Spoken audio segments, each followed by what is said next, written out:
at dayang pulong kung wala ang mga buhat at siyon wala'y kapusanan kung kita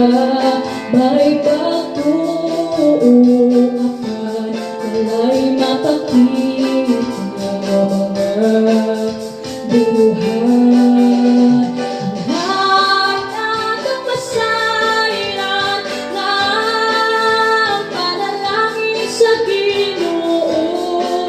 upang tingin sa mga buhat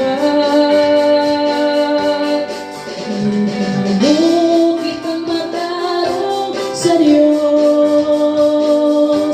pinaagi na muto kita ng Jesus na atong maluluwas kay pinaagi sa atong pagtuo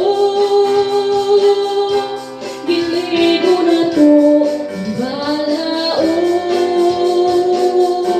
sa amahan Nagkasi siya dayaba Nagkasi siya dayaba Pasalamatan kasi siya dayaba sa iyang pagpadala ni Jesus nga